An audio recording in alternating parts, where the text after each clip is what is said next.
Okay, 2014 Acura TXL. Doing the hail repair, and there's the roof. And I'm working on these rails, and these rails are super soft. But you can see it's just amazing.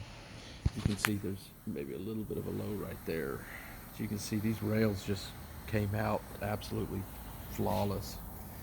These rails came out, which is really the exception to the rule, because typically rails are pretty difficult to do. There's one that I did, and you can see through the light there's another one right there that has to be done, and that one hadn't been done yet. I ain't done that one yet. So but there's